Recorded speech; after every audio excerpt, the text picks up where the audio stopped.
그 우리 그 김정섭 전 시장님 네. 나와 계신데요. 그 시장 시절에 이 청전 이상범 이 책 프로젝트를 제가 맡아서 이렇게 하게 됐습니다. 그래서 그 원래 이제 시에서 예산을 너무 작게 잡아가지고 제가 절대 할 수 없다. 예. 근데 또 그 담당 직원께서 이렇게 너무 또 열정적으로 이렇게 준비를 해주셔서 그래서 이제 마침 출판사하고 얘기가 잘 돼서 그 작년에 아무튼 공주시하고 경남도 역사문화연구원하고 해서 이 책을 만들었고 제 인생의 최고의 역작인데 그게 이게 상업 출판이 안 되는 바람에 저도 동시에 같이 죽었습니다.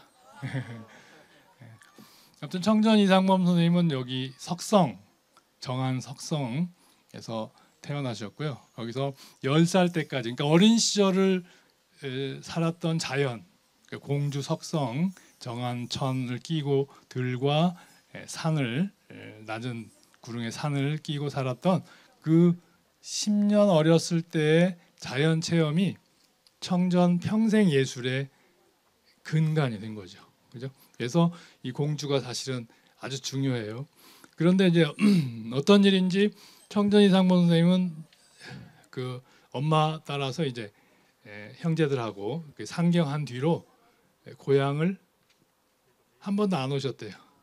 그래서 물론 이제 여러 가지 문제가 있었겠죠. 근데 안 오셨는데 이제 그 바람에 공주에서도 청전 이상범을 잊었고 이제 근래 와서 다시 이제 청전 이상범을 살려내 보려고 하니까 청전 이상범의 생애 속에 또 한 번은 항일 의지를 보였던 그 행적이 있고 또 한 번은 친일 행적이 또 있어요.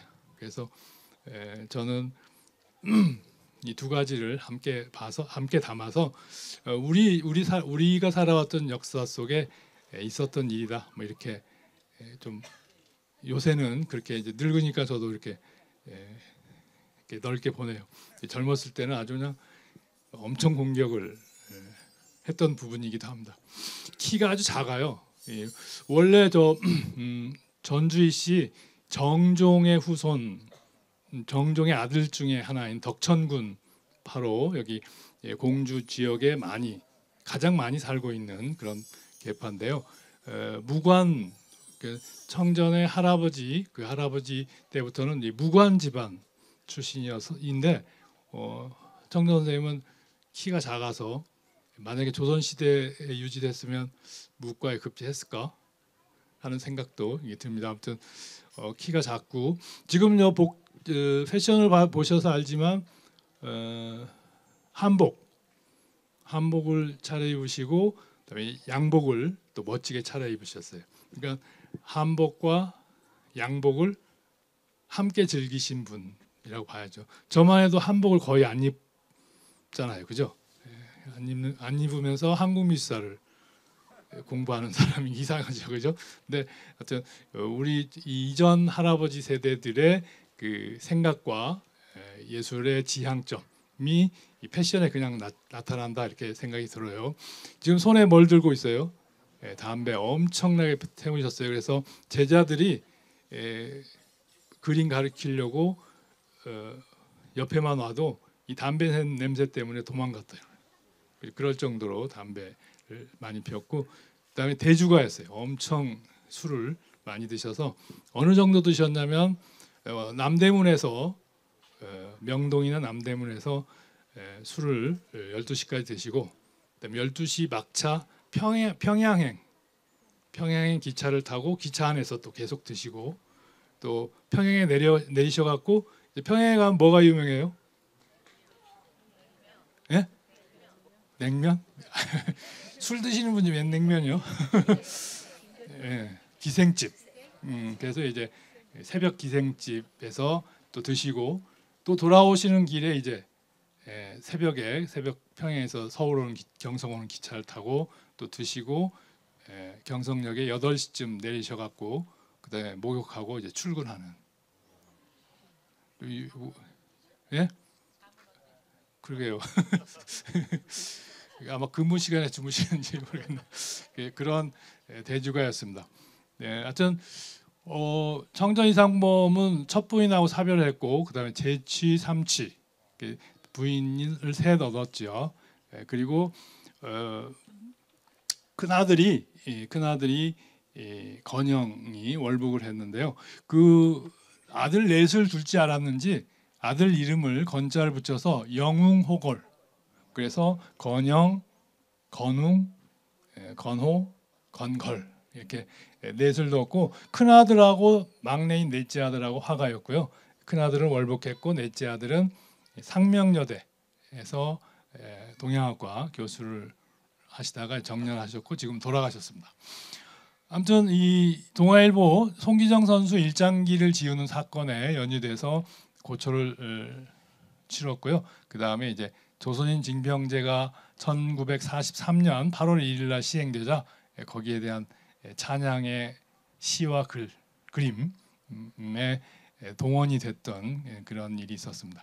그 다음에 이제 그림이 천편일률이라고 하는 너무 그 평생 동일한 형식을 추구했다는 비판과 함께 야치의 풍경 향토해를 담았다 이렇게 이제 옹호하는 편하고 이렇게 함께 있습니다. 그와 동시에 이제 해방 후에 우리 지금은 이제 미술 작품이 시장에서 이제 역할을 하고 뭐 수아 김한기의 우주라고 하는 점화가 뭐 130억에 팔렸다 뭐 이런 게 나오잖아요. 그럴 때 이제 이 1950년, 60년, 70년대에는 그런 수아 김한기 같은 그런 사람이 이 역할보다 청전 이상범이 큰 역할을 했어요. 청전 이상범은 평생 개인전을 한 번도 못했어요. 안 했고 못했어요. 왜?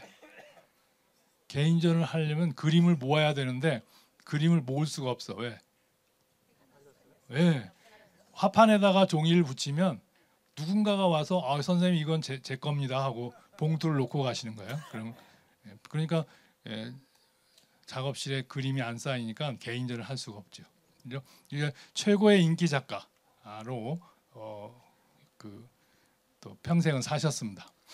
아무튼 부드럽고 차분하고 자상하고 다감한 그리고 소탈하고 천전무구하고 내성적인 그런 예술가의 그런 진면목을 이렇게 가지고 계셨는데 그런 오점이 하나 딱 있습니다. 그게 이제 우리 또 역사라고 볼 수 있죠. 공주 정한 천변에 그 나락이 익어가는 그런 풍경 사진입니다.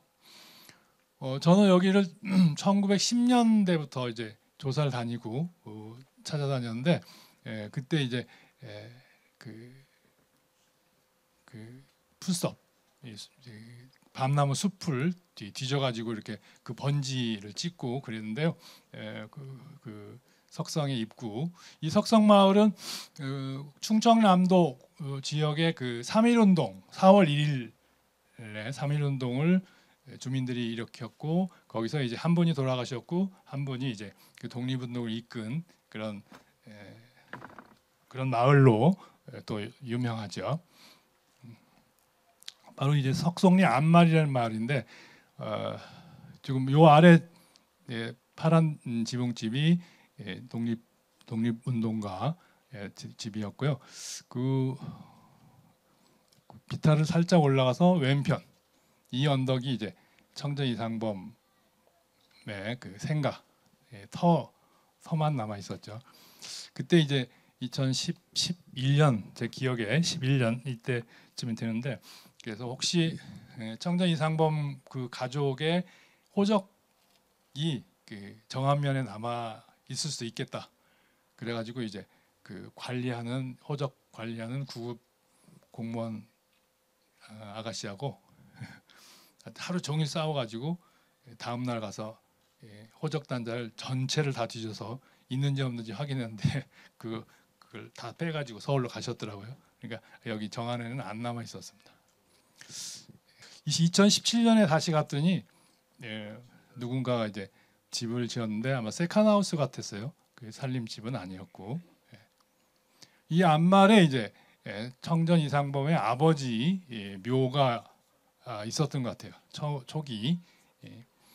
그래서 무성산을 배경으로 하고 천태산을 앞산으로 해서 형성된 마을에서 태어났습니다. 이런 풍경 속에서 이제 10년을 어린 10년을 살았고, 어린 10년 동안에 눈에 익힌 이 풍경이 청전 이상범의 그림. 청전 이상범의 그림은 이 낮은 야산, 낮은 구릉의 야산과 정한천과 같은 물이 흐르는 그런 풍경을 거의 아까 말씀드린 대로 천편일률로 그렸는데, 이런 풍경이 바로 이제 어렸을 때 형성된 자연이 가져온 결과죠.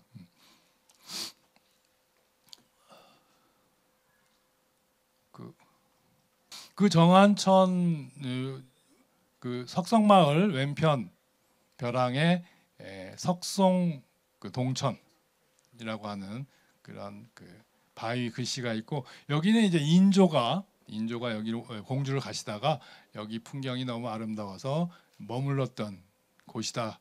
그리고 거기에 이제 바위 글씨를 남겼다 해서 기념하는 공간이죠.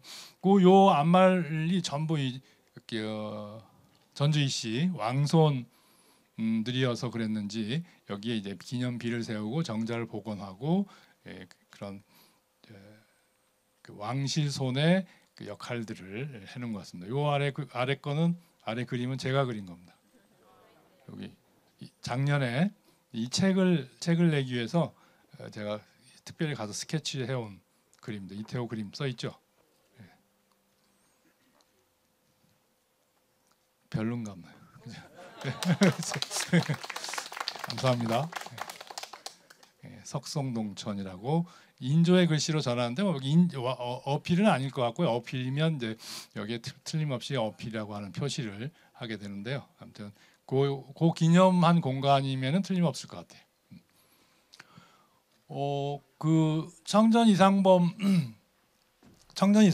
그동안 이제 우리 그 미술사 연구자나 미술 비평하는 분들이 늘 이제 청전 이상범 선생이나 그 제자들의 얘기를 듣고 어려서 10살까지 너무 고생을 해가지고 너무 가난해서 어머니가 솔가해가지고 서울로 이사했다. 그래서 이렇게 너무너무 힘들게 어렵게 살다가 이제 화가가 됐다. 이게 이제 정설인데, 제가 그 책을 그 청전 이상범 공주시에서 주문한 책을 준비하면서 우선 족보를 뒤져보니까 가난할 수 없는 집안이에요. 그러니까 아버지는 무과에 급제해서 이승원 승자 원자인데, 그 무과에 급제해서 지금으로 하면 이제 그 훈련 대장, 그 다음에 전주 중군, 그 전주 군 총사령관, 그 다음에 공주 사령관, 이렇게 해서 상당히 높은 벼슬, 50 간 넘어서 돌아가셨는데 상당히 높은 벼슬을 했어요. 근데 무관이긴 했지만 왕실손이라고 하는 거에 대한 그 뭐랄까 프리미엄이 있었던 것 같아요. 그래서 상당히 부유했을 것 같고, 그 다음에 그 가난해서 서울로 갔다라는 건 맞지 않고 서울에 집이 있으니까 갔던 것 같아요. 그래서 이제 그 서울에 훈련 대장을 하고 하실 때 그 지금 평창동 쪽이 이제 군부대가 있었으니까 그 근처 아래 홍제동에 이런데 집이 있었던 것 같고, 처음에 그리로 갔다가 이제 도성 밖에서 도성 안으로 들어가는 그런 양상을 보입니다.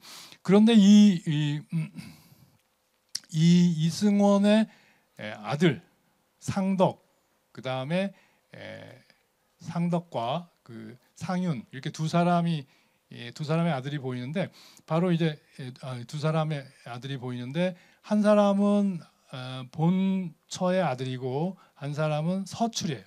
서출. 그런데 이상범은 없어요. 이상범은 이 족보에 없어요. 이 족보는 뭐냐면 왕실 족보, 선원보라고 해서 그 왕실손의 손들을 전부 이제 그 족보로 만들어 놓은 그런 데는 없습니다. 이게 이제 1920년대에 만들어진 건데요. 없고 나중에 이제 1990년대에 만든 족보에 등장해요. 그래서 이 본처의 그 상덕, 본처의 큰 아들을 그리고 그 손자가 또 있었는데요. 이 집안하고는 어떤 관계인지 잘 이렇게 소통은 안 돼 있는 것 같고 지금 저도 이 본 그 아버지의 본 큰 장남, 장손에 대해서는 확인을 못 해봤습니다. 그 아버지가 평해 군수 시절에 불과 뭐 두세 달밖에 근무를 안 했는데 공덕비가 세워져 있어요. 역시 왕실손이어서 갖는 그런 조치죠. 그러니까 그 평해 군민들이 군수 잘했다고 칭찬하는 영세불망비가 세워져 있죠. 여기 지금 우리 이 성과 올라오다 보면 쭉 비가 서 있죠. 혹시 우리 전 시장님 공덕비 안 씌웠어요?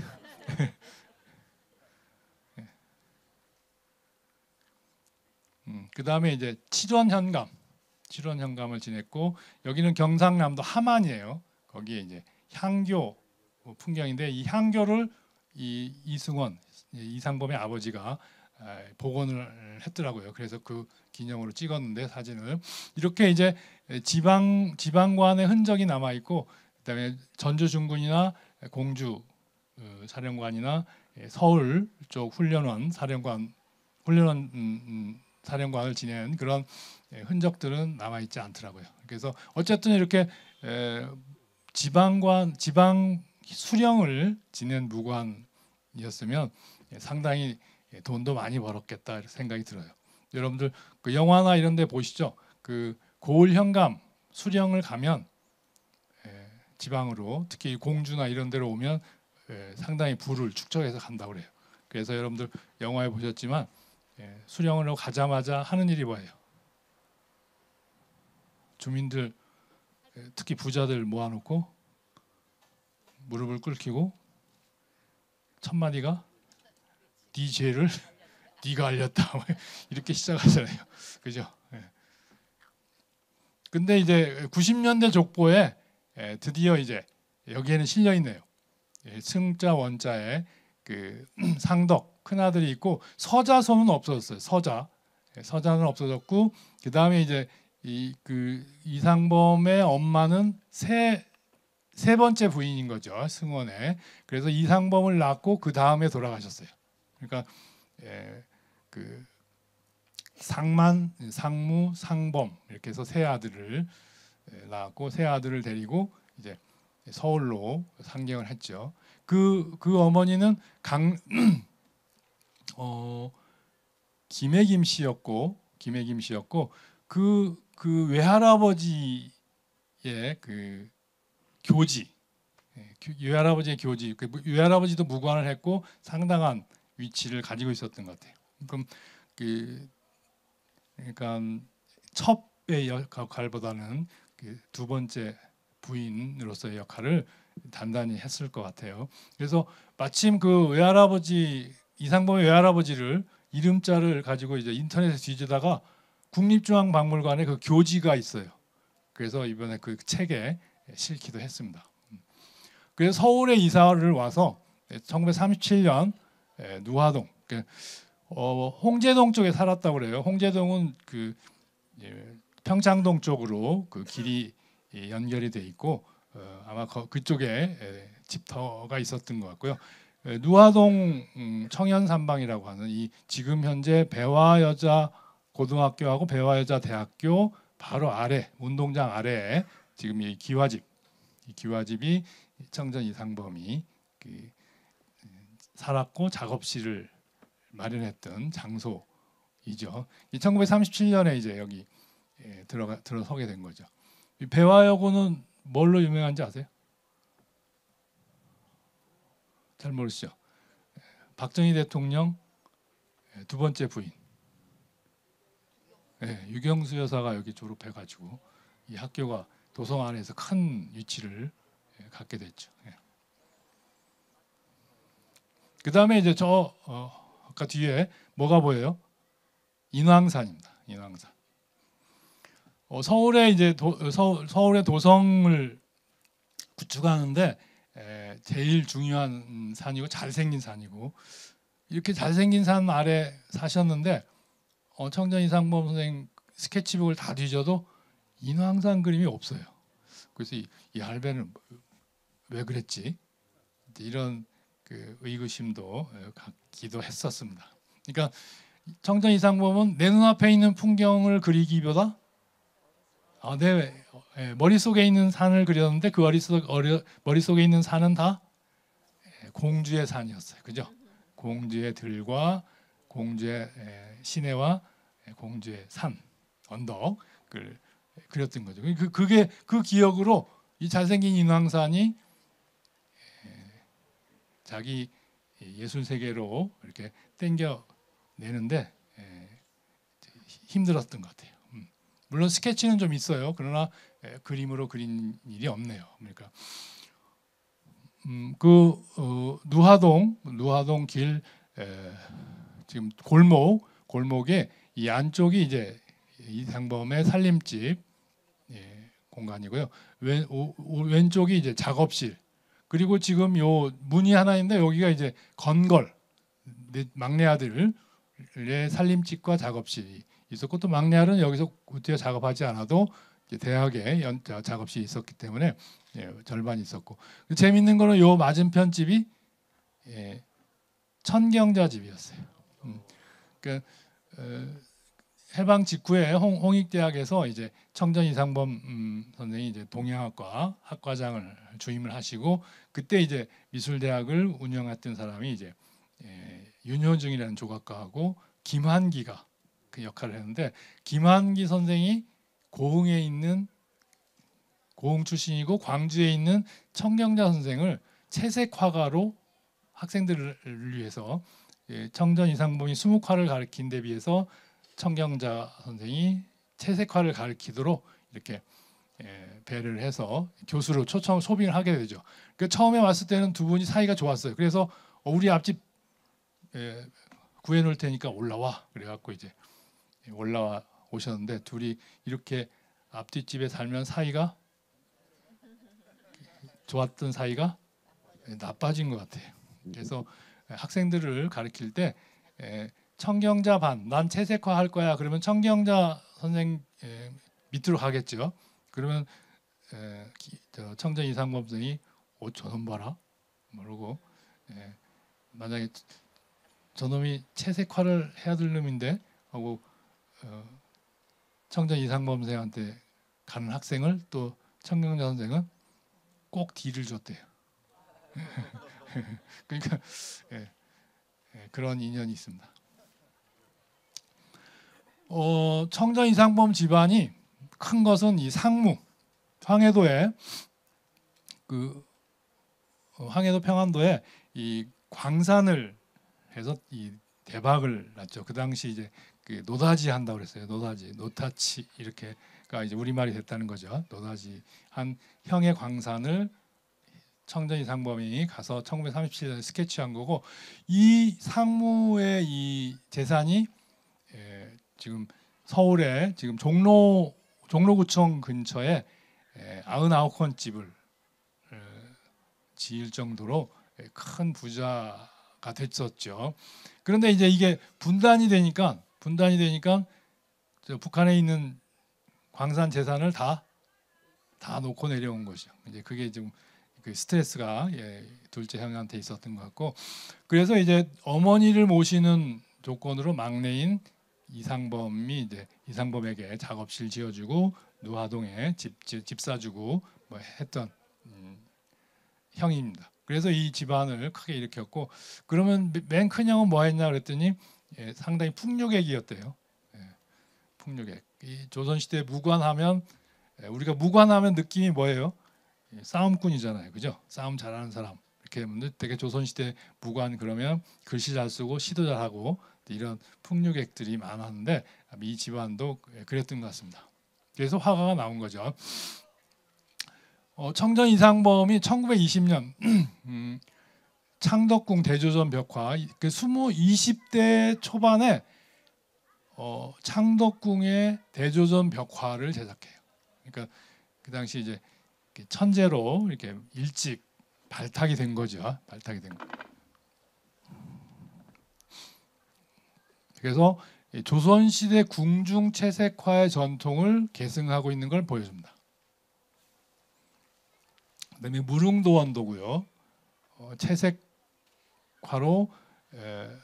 그 푸른색 청록산수라고 하죠. 푸른색 그 바위산과 숲을 그린, 그리고 무릉도원이죠. 무릉도원에 들어가는 어부의 모습이고 복사꽃이 핀 그런 풍경을 그린 무릉도원경을 그린 거죠. 이게 이제 1920년대 유행한 소재이기도 해요. 1920년대 그러면 우리가 이제 일제 강점기죠. 일본의 무단 통치를 받는 상황에서 화가 그리고 그림을 주문하는 사람들은 그냥 무릉도원경이었어요. 그죠? 그런 현실이긴 하지만 어쨌든 이게 이제 궁궐의 장식 그림으로 시작해서 이런 그림들이 당시 이제 돈 많은 사람들이 주문하는 그림이기도 했어요. 바로 이러한 그 궁중화의 형식은 누구한테 배우냐면 안중식에게 배워요. 안중식은 조선 말기 유명한 화원이었던 오원 장승업의 제자예요. 심전 안중식인데 바로 이 안중식은 서화협회, 서화미술회를 1911년에 창설해서 조선시대 도화서가 역할했던 화원을 배출했던 그런 미술대학의 기능을 바로 이제 서화미술회가 하게 되죠. 그때 이제 교사가 안중식, 조석진 이런 조선 말기의 화원 화가와 문인 화가들이었어요. 근데 그 중에 이제 특히 안중식은 호가 심전이에요. 심전, 마음 심자에다가 밭전자인데 바로 이제 그 두 제자, 하나는 이상범에게 밭전자를 주고 그 다음에 이제 노수연이라는 청전하고 같이 서화미술회에 다녔던 그런 친구에게 심자를 줬어요. 그러니까 스승이 제자한테 이제 큰 제자, 내 수제자다라고 생각했을 때 내 호에 글씨 하나씩 떼준 거야. 혹은 이름의 글자를 하나 떼주든지 뭐 이런 양상을 보이는데 아무튼 근대적 미술학교를 다닌 거죠. 그러니까 청전 이상범은 이제 형은 다 보성, 그다음에 그 당시로는 보성 고보, 그다음에 이제 전문, 지금으로 하면 전문대학 이런 데를 이제 다 다녔는데 청전 이상범만 이제 이 도화서 후신인 서화미술원의 학생으로 이제 들어가서 석과 2년, 학과 2년 해서 졸업을 하고 거기서 이제 안중식에게 이런 채색화의 전통을, 궁중 채색화의 전통을 그대로 배운 거죠. 그러면서 이제 이 청전 이상범은 상당히 그 술을 잘하셨으니까 청전 이상범의 그 능력, 뭐 이렇게 약간 수줍고 그 내성적이긴 하지만 뭘 잘해? 사람들을 이렇게 모으는 걸 잘하게 되죠. 그래서 술꾼 네 사람을 불러서 야 우리 이런 거 조직하자. 동연사 함께 연구할 공부하자라고 하는 동연사를 만들어서 청전 이상범, 묵로 이용우, 소정 병관식, 심산 노수연 이렇게 이제 네 사람이 모의를 해요. 야 우리 이제 지금 현재 일본의 지배 아래 놓여 있지만 우리도 우리 땅을 그리면서 과조선시대 겸재정선이나 단원 김홍도가 그 위치를 가지고 있듯이 우리도 지금 이 어려운 조국의 땅을 그리면서 우리도 큰 역할을 하자. 뭐 이런 모임을 가졌던 것 같은데 또 술로 모이면 또 뭘로 깨져? 술로 깨져요. 그러니까 그래서 이제 전시회는 한 번도 못 했대요. 하여튼 아마 술만 드시고 말았던 것 같고 심산 노수연하고 청전 이상범 아까 심산 심자하고 청전 전자하고 했던 안중식의 두 무릎 제자만 둘이서 이제 전시를 2인전을 하고 말았던 것 같아요. 여기는 전부 전통적인 형식을 수용하는 양상을 보이고 있는데, 이때 이제 이런 그 화가들의 민족 의식, 일제강점기가 이제 10년을 지나면서 우리도 이제 우리 형식을 일본에 그 따라가지 않고 우리도 우리 형식을 갖자, 이런 생각들을 가질 때 우리 역사책에 뭐가 나와요? 1919년 3.1운동, 그죠? 3.1운동이 일어나죠. 바로 그게 이제 그 중요한 시점이 되는데, 이런 상태에서 1922년에 이 총독부는, 일본 제국주의는 조선미술 전람회 선전이라고 하는 것을 만들어서 화가들이 공모전에 출품해서 상을 받는 그런 형태를 만들어요. 지금도 이제 뭐 충청남도전, 그죠? 그다음에 국전 뭐 이런 게 이걸 계승한 거죠.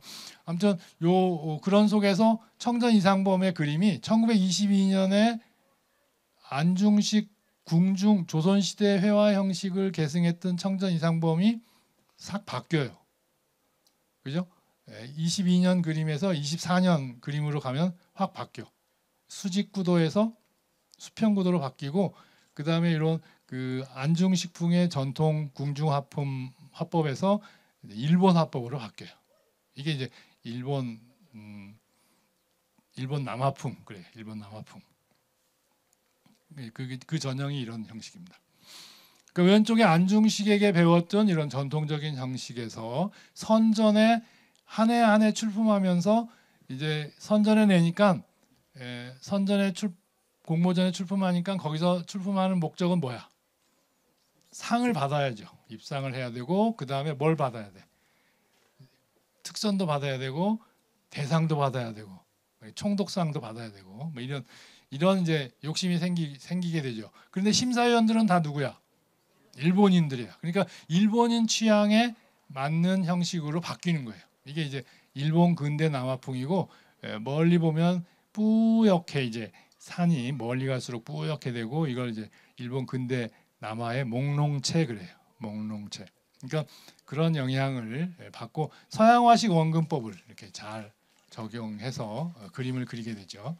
이게 이제 대작들, 대형 병풍, 대형 산세.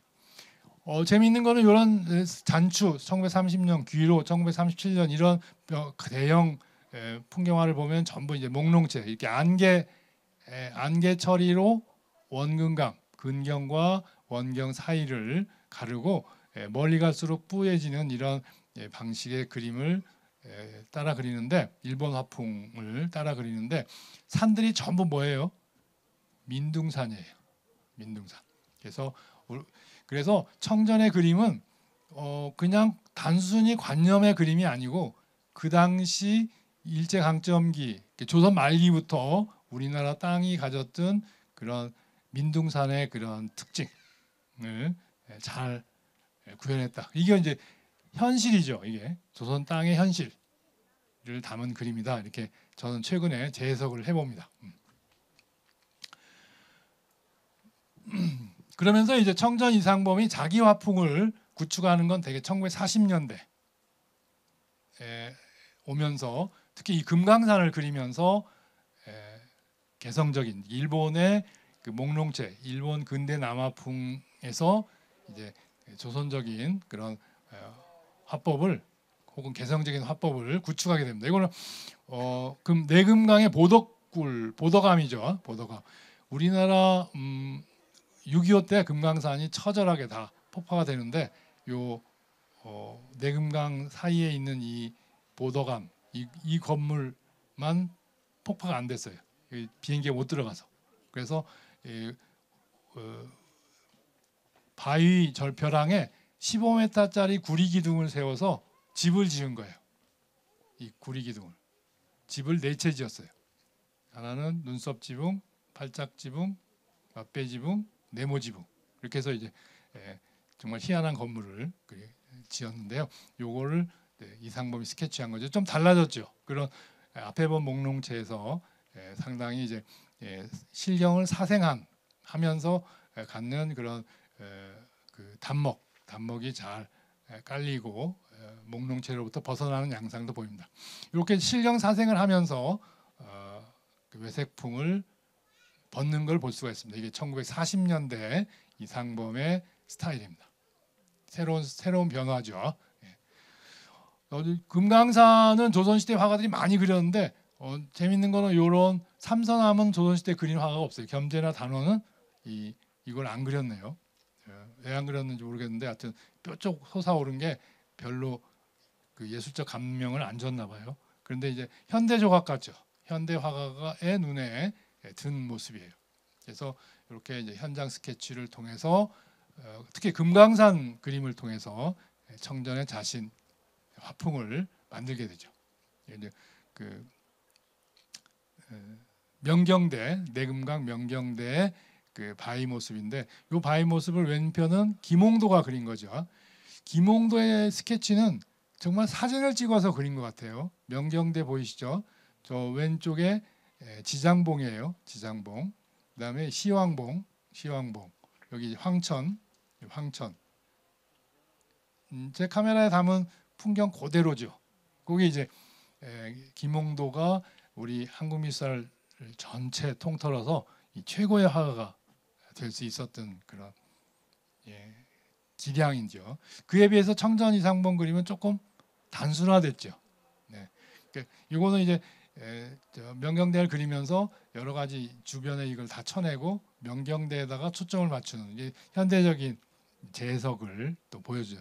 앞에 사생과 함께 또 재해석을 보여주고 이러면서 이제 우리 땅 그림, 자기 머릿속에 관념 속에 있는 우리 땅 그림의 형식을 풀어가는데 결정적인 역할을 한 게 이런 1941년에 그린 진주담.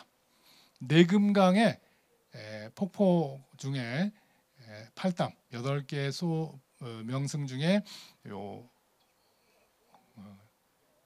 폭포 물 떨어지는 게 진주알 쏟아지는 것 같다. 진주담인데요. 바로 그 진주담을 상당히 넓게 펼쳐서 그렸죠. 이런 이제 현대적 변형을 하면서 동시에 이제 사생화가로서 자기 회화 형식을 만들어 갑니다. 여기 이제 바위를 그리는 이런 그 붓을 옆으로 눕혀서 쓱쓱 문지르는 거라든지 요거 풀섭을 이렇게 서너 개의 이 붓터치로 풀섭의 그 이미지를 만든다든지 소나무 거기 등산객 전나무의 그런 표현 이런 게 이제 나중에 청전 화법 청전의 가장 인기 있는 그림 인기 있는 화법의 그 근간을 여기서 이제 이루게 됩니다.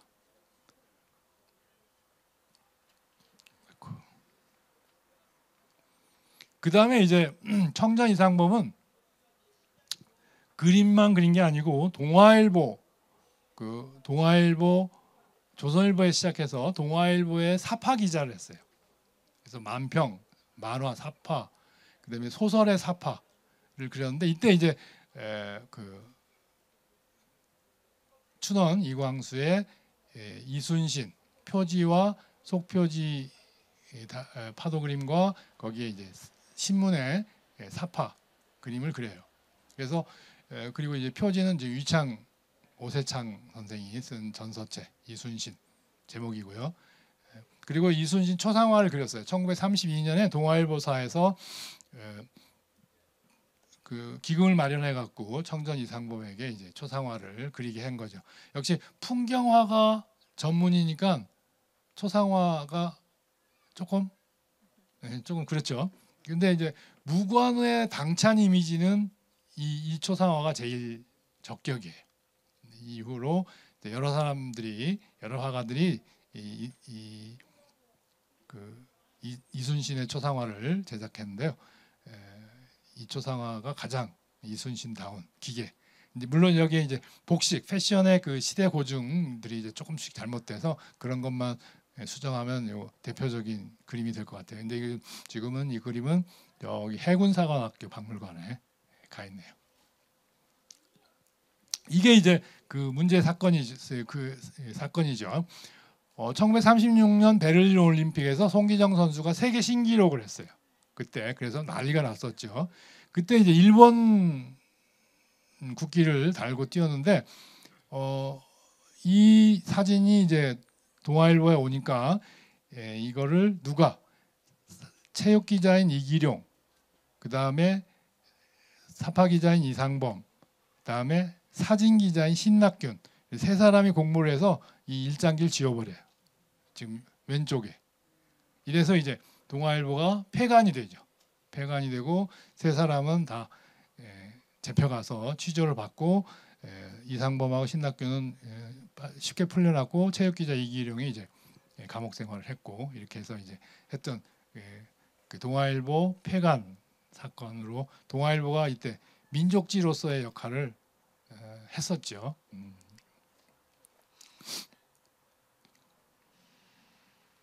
이때 이제 김성수 그다음에 송진우 이런 분들이 이제 동아일보를 끌어갔었고 그런데 그러고 그냥 공주로 내려오시지 서울에 계속 계시는 바람에 여기에 붙들려 갈 수밖에 없었습니다. 왜냐하면 선전에 10회 특선을 해요. 10번이나 계속. 그리고 총독상 막 이렇게. 그다음에 심사위원 자격을 받고 심사에 참여하지는 않지만 심사 참여 자격을 받고 하는 과정에 이제 1943년 8월 1일부터 조선인 징병제가 시행이 돼요. 이 기념으로 우리 춘곡 고이동은 여러분들 교과서에서 배웠을 것 같은데 우리나라 최초로 동경미술학교 유학과에 가서 서양화를 처음 배워온 사람이죠. 그 고이동이 1번으로 나서서 그 기념 님의 부르심을 받들고서 님은 천황이죠. 천황의 부르심을 받들고서 하는 호랑이 그림으로 시작해서 청전 이상범은 일장기 아래 나팔수를 그리고 여기 43년 그림이니까 요 아래 언덕 그림은 아까 금강산 그렸던 청전 화풍이 담겨 있어요. 그죠? 거기에 이걸 그린 게 이게 이제 단 하나 청전 이상범의 인생의 아픔이죠. 우린 지금 군대가 징병제죠. 우리 징병제 전통이 이때 생긴 거야. 이때 처음으로 생겼고 세계 전체 지구 전체에 징병제를 하는 나라가 몇 개나 될까요? 이스라엘하고 우리하고 둘. 대만이 있었는데 대만도 바뀐 것 같고 그래서 징병제 전통이 여기서부터 시작된다는 게 우리 역사의 또 아픔이네요. 그죠? 바로 이 표현이 이제 그 금강산을 그리면서 내 형식을 만들어냈던 방식이 아래 바탕에 깔려 있는 게 또 아픔이고 해방 후에 이제 금강산에서 설악산을 그리고 하면서 이제 청전화풍이 50년 전쟁 시기에 대구 공보관에서 처음으로 개인전을 그때 한 번 하네요. 그리고 전쟁 시기에 그때 이제 그림인데 이때는 물기가 많은 그림을 그려요. 화폭에 물기가 많고 풀섭 언덕의 그림자 이런 게 이제 전형으로 등장하고 초가집이나 산성, 그다음에 성문, 그다음에 여기 이제 소, 등짐진 소와 지게진 농부, 부부 이게 이제 이게 천편일률이다 이렇게 이제 얘기하는 거죠. 54년에 이제 와서 드디어 이제 청전 화풍이 자리를 잡으면서 이때부터 이제 그림이 엄청나게 팔리기 시작하는.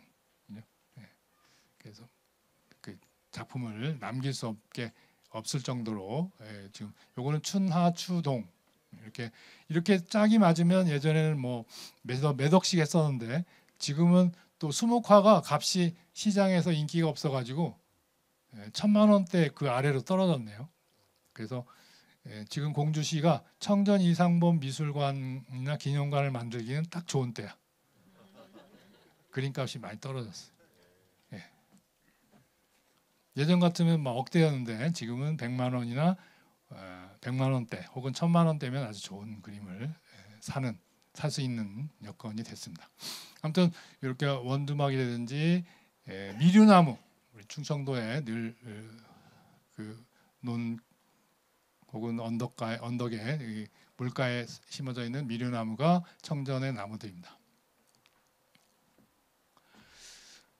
그래서 왼쪽에 이 청전 이상범 20년대, 30년대, 40년대, 50년대, 그다음에 60년대, 70년대.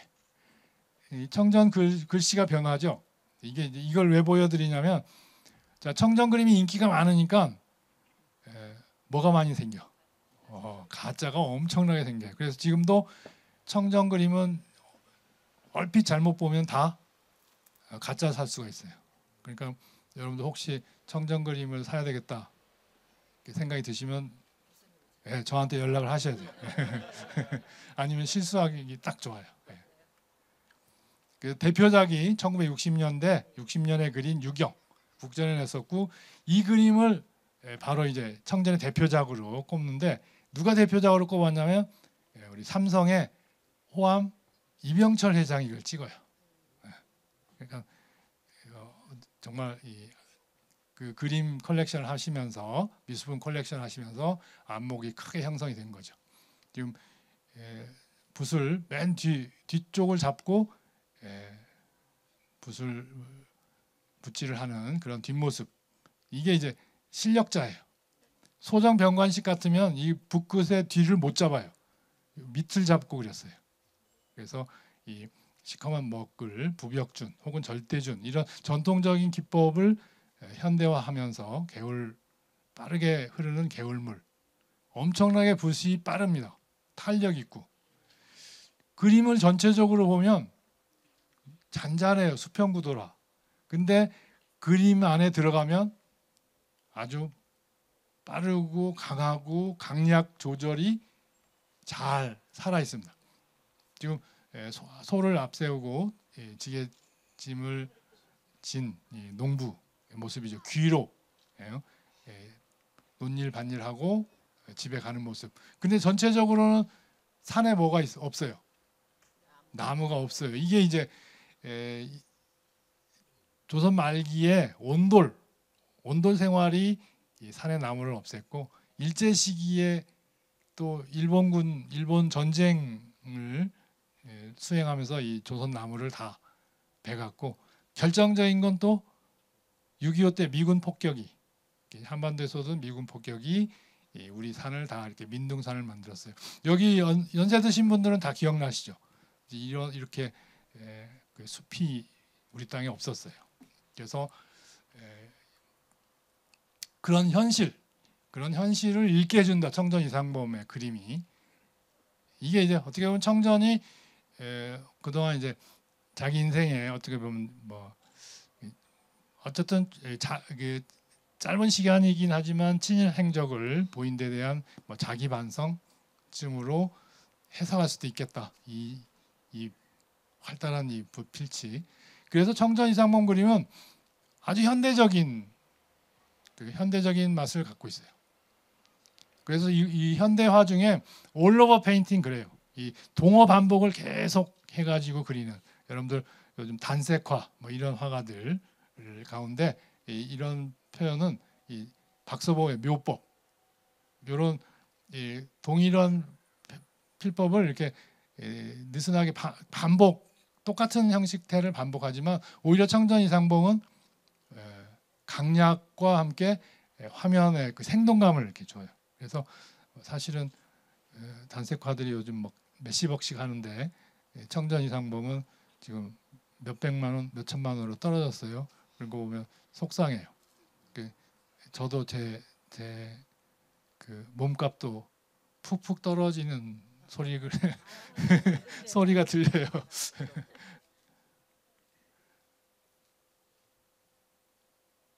정말 좋죠. 이 청전 이상범의 이 붓질 감각은 사실은 세계적이에요. 이 세계 시장에 갖다 내놓으면 이게 최고 대접을 받을 수 있는.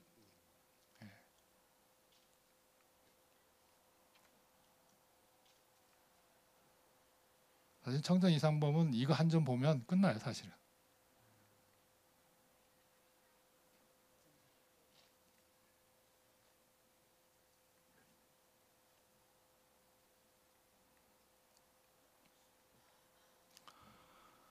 그다음에 60년대 이제 그런 그 청전의 이제 아까 올오버 페인팅의 개념이에요.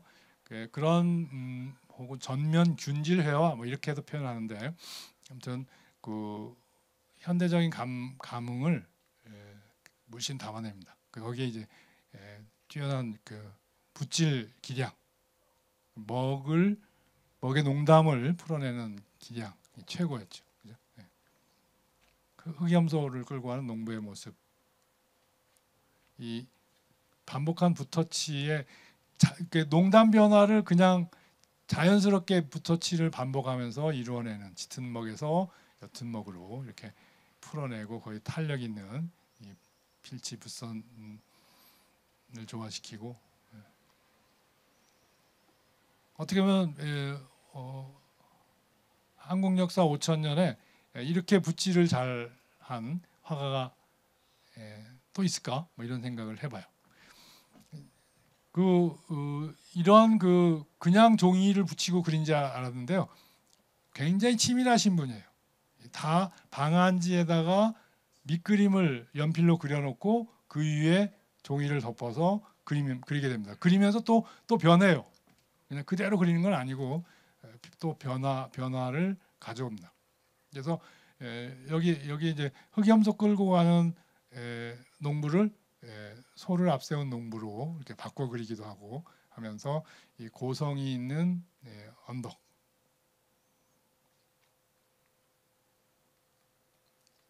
그다음에 이제 돌아가시기 직전에 이제 명경대를 한번 또 그려보고,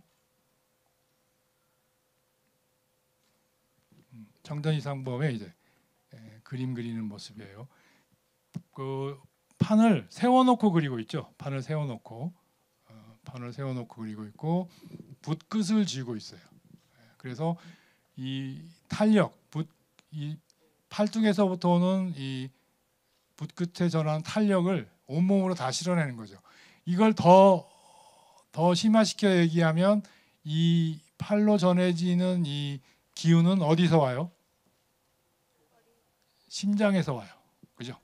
마음에서 온다 그러면 가슴에서 온다, 마음에서 온다, 그 심장에서 오는 거죠. 그래서 청전 이상범의 그 그림이 조그만 할아버지가 이렇게 쪼그려 앉아갖고 지금 70이 넘은 노인인데 이렇게 앉아 계신 거 보면 희한해요. 저는 저렇게 못 앉아요. 이제 무릎이 아파서 못 앉는데 굉장하신 거죠. 돌아가신 뒤에 화실, 절필작이죠. 밑그림으로 먹선을 해놓고 채색과 사람을 그리는 일을 못하고 돌아가신 거죠.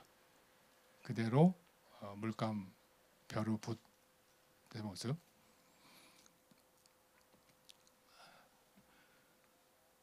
그 청전 이상범의 그 위치를 확인하기 위해서 쌍벽을 이루었던 게 이제 소정병관식이에요. 청전하고 소정은 얼굴부터 둘이 라이벌 같아. 그죠? 청전은 아주 그 작은 선비 같고 소정은 키가 컸어요. 1m 70이 넘은 큰 키에 그다음에 얼굴이 불만이 가득 차 있어요. 세상을 향해서 화단을 향해서. 그래서 소정병관식은 분방하고 먹이 강하고 대신에 붓이 느슨해요.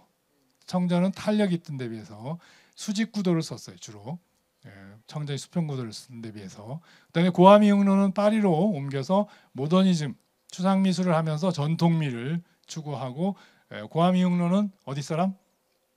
홍성 사람이에요. 홍성. 그래서 충남이 이전 지사 언제 누구 지사인가 할 때 충남이 이런 화가들이 이렇게 많이 나온 도니까 여기에 큰 예술학교를 하나, 세계적인 예술학교를 만들어도 대성공을 하겠다. 그랬더니 저 지사를 오래 못 하더라고요. 그 싸움꾼이에요. 소정은 황해도 사람이에요. 황해도 여기도 이제 무관, 의관 출신의 이제 후예인데 입에다가 늘 욕을 담고 씨발 씨발 하면서 욕을 그런 표정이죠. 뭐 씨발 씨발 하는 표정이에요, 그죠? 선한 표정이고요.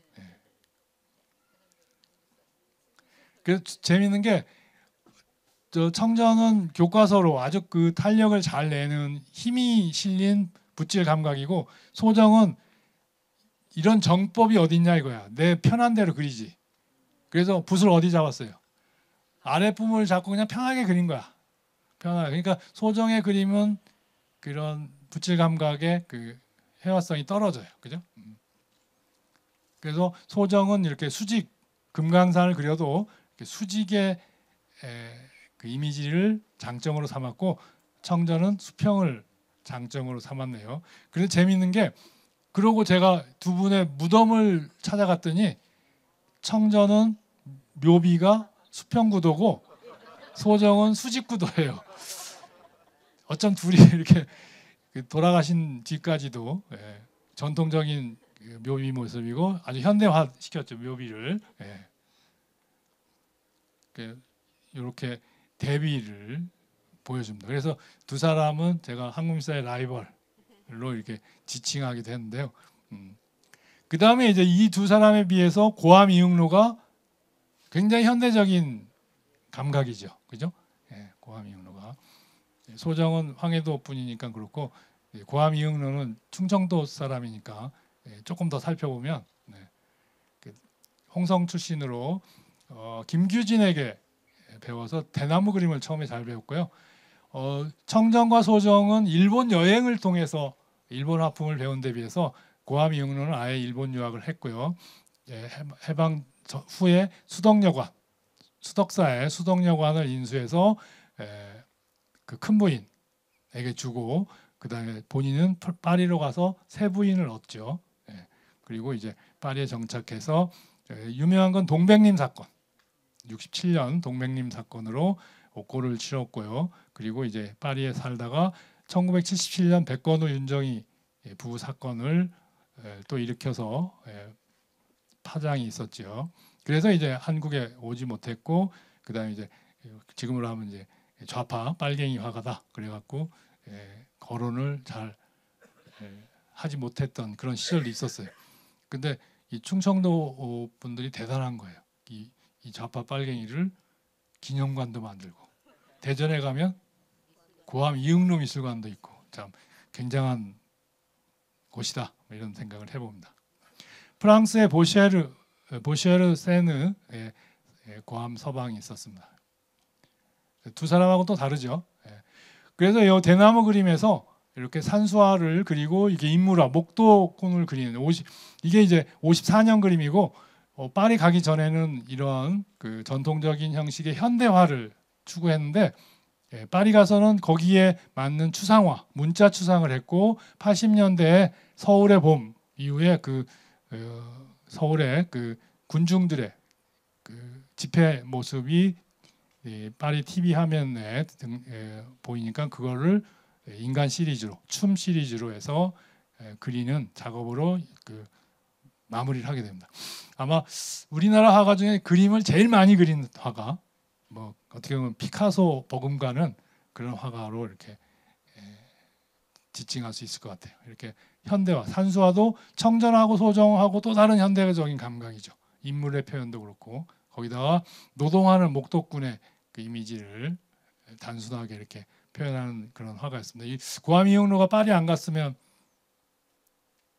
우리 수묵화, 전통 해화가 또 다른 모습으로 이렇게 변화가 정착했을 것 같다, 이런 아쉬움도 있어요, 사실은.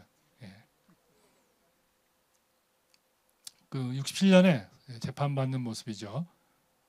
그러면서 이제 나는 좌도 우도 아니다. 다만 우리 민족이 통일되어야 한다는 그런, 그리고 예술은 뿌리찾기, 이데올로기에 나는 흔들리지 않았다. 뭐 이런 교도소 시절의 수묵화, 현대적인 단순화한 그런 먹의 수묵화를 보여주고요. 그 다음에 옥중에서 그림을 그리지 않아서 미쳐버릴 거다. 그 그림을 안 그리면 우리가 목마르다 하잖아요. 목마르다, 그죠? 예. 손이 마르다 그래. 손이. 예. 그림을 안 그리고 있으면 예. 그래서 예. 이렇게 그 밥을 한 주먹씩 남겨가지고 그 화장지 종이 있잖아요. 그 종이하고 이 밥을 이렇게 짓이겨가지고 조각을 만든 거예요. 예. 문자추상 형태의 조각을. 천상 화가죠. 수덕여관, 수덕사의 수덕여관에 지금 1969년 감옥에서 나와서 3월부터 10월까지 작은 부인 파리에 놔두고 이제 서울에 와서 큰 부인한테 지금 같았으면 쫓아냈을 거예요, 그죠? 여기 쫓아냈을 건데 이렇게 잘 받아든 것 같아요. 그래서 거기 수덕여관에 이 바위 이 추상 문자 추상 글씨를 새겨놓고 갔어요. 7개월 7개월 있는 동안에 부인한테 미안해서 그랬을까? 하여튼 돈이 되는 걸 좀 남기고 왔어야 되는데 움직일 수 없는 걸 만들었는데 저희도 젊었을 때는 이렇게 여기 이 수덕여관 가서 이 수덕사 답사할 때는 가서 자고 그랬는데 그 한옥 한옥집이 있고 이 방과 방 사이에 그 벽이 없었어요. 그래갖고 옆방 소리가 다 들리고 그랬는데 그런 기억이 있습니다. 문자추상에서 이제 인간 시리즈로 가면서 86년, 87년, 88년, 89년 이 작업을 하시다가 89년 1월에 돌아가셨습니다.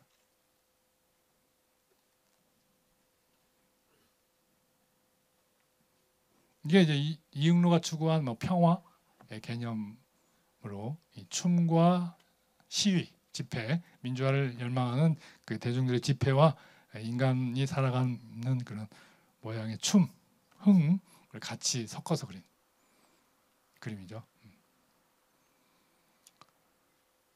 그래서 파리에서 후부인하고 이제 살았고 결국은 88년까지도 그 프랑스 국적을 취득하지 않고 그 다음에 불어를 한 마디도 안 하셨다 그래요. 내가 불어를 공부하면 불어로 생각하는 형식이 내 예술의 치명타가 될 수도 있겠다. 그런 생각으로 불어를 안 하셨대요. 그러니까 프랑스의 자존심을 어떻게 보면 확 긁은 거야. 그러니까 프랑스 사람들이 대단히 존경했던 것 같습니다. 그래서 이제 홍성의 이제 그 고택에 지금 이응로 생가기념관이 들어섰고, 요거 이제 2011년부터 2021년까지 제가 명예관장하고 이 운영위원장 하면서 그 박물관으로서의 기능을 이렇게 잘 다져놓고 나왔습니다. 나온 게 아니고 그만두라고 들어가요.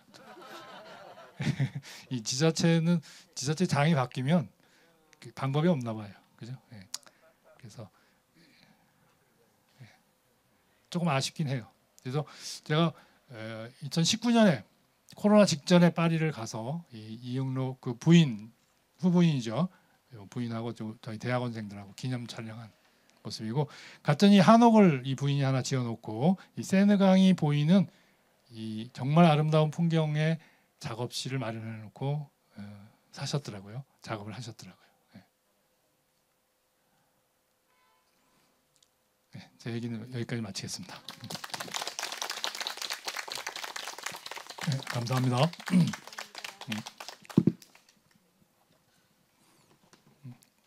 질문이 있으면 받겠습니다.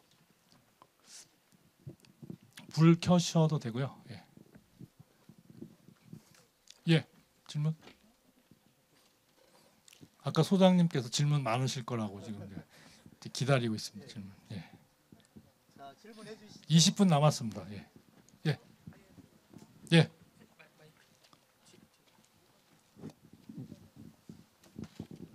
교수님의 PPT는 손대지 마시고요. 네, 예. 교수님의 명강이 정말 잘 들었습니다. 감사합니다. 예, 아이고. 늘 팬입니다. 오메. 예, 이야기 한국 미술사를 예. 전부를 다 들었습니다. 오메. 예. 예, 교수님이 생각하는 음, 그 좋은 그림이란 무엇일까요? 요거에 대해서 좀 예, 말씀을 해주셨으면 좋겠습니다. 그 이제 그런 질문 간혹 이렇게 대중 강의 하다 보면 많이 받는데요. 근데 그 강의를 위해서 그 한 두 학기 강의는 해야 풀릴 것 같은데 우선은 좋은 그림이라는 게 따로 있는 게 아니고 이게 이제 그림이라는 이제 예술이라고 하고 이제 미술 예술 작품 혹은 회화 작품이라는 게 일단 내가 중심이다 이렇게 생각하시면 될 것 같아요. 좋은 그림이란 내가 좋아하는 그림이 좋은 그림이에요. 그죠? 그죠? 충분히 되세요? 세상의 중심이 누구예요? 네, 나죠. 그러니까 내가 좋다고 한 그림이 좋은 그림이에요.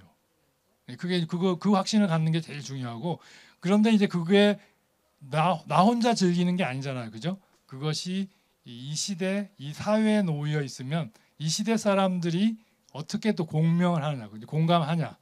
이게 또 의미가 크겠죠. 그죠?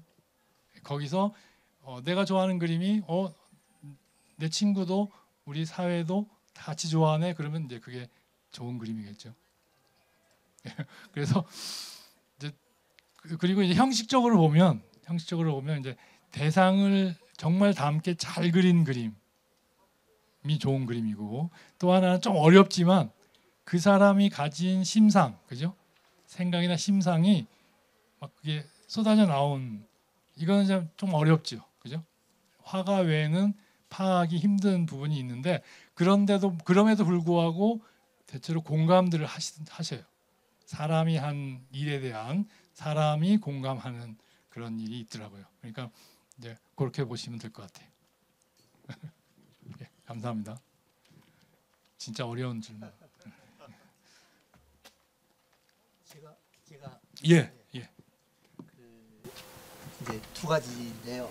한 가지는 그 정전 이상범 선생 이 그 문화재로 혹시 그림이 지정된 것이 있는지 하나하고요. 또 하나는 그 우리 화가들이 그 이제 가격을 이제 미술품들의 가격이 좀 먹여지잖아요. 그 가격이 비싸고 싸고의 잣대는 어떻게 먹여질까요? 그걸 한번 그 가격 형성은 요새는 이제 옥션이 있잖아요, 그죠? 원래 이게 가격이라는 건 사는 사람하고 파는 사람하고의 거기서 이제 결정이 될 텐데 우리나라는 아직 그 시장이 잘 발달 안 한 것 같아요. 그러니까 화상 이렇게 그림을 사고 파는 그런 매개 역할을 하는 딜러의 역할이 이렇게 잘 안 주어져 있는 터에 옥션이 이제 그걸 대신을 했네요. 옥션을. 그래서 유럽이나 이 선진국의 그 문화 선진국의 그 형식을 보면 화상 딜러는 그 사회의 지성이에요. 대개 보면. 근데 우리는 지성이라고 생각 잘 안 하죠. 네. 또 할 만한 사람이 그렇게 많지는 않네요. 아무튼 이제 그런 점에서 이렇게 그림이 주어졌을 때 살려고 하는 사람이 많으면 값이 올라가겠죠. 그건. 그리고 이제 대체로 이제 딜러가 결정을 해야 되는데 우리나라는 그동안 그런 모순이 있었어요. 화가들이 내 그림은 100만 원 받을 거야. 내 그림은 나보다 못한 저놈이 억대 받는데 나는 10억 받을 거야. 뭐 이런 그런 흐름도 있었고요. 이렇게 아직 정착되지 않은 사회다 이런 생각이 들고요.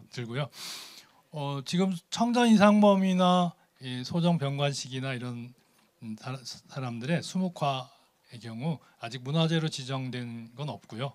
없고 다만 이제 근대 미술품으로 지정된 것들이 아까 이제 궁중, 아까 저 창덕궁 대조전의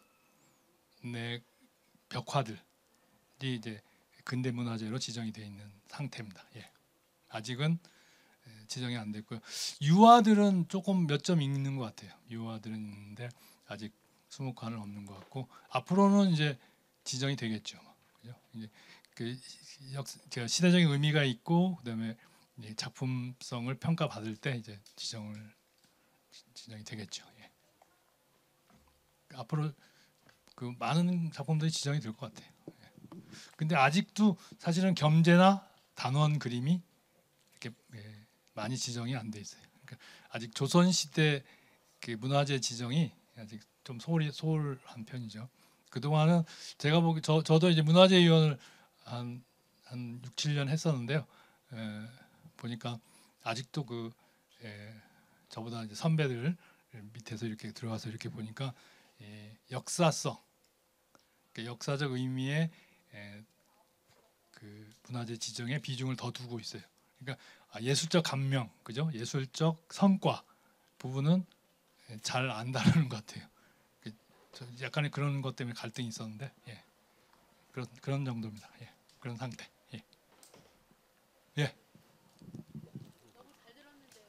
노화동에 가면 예.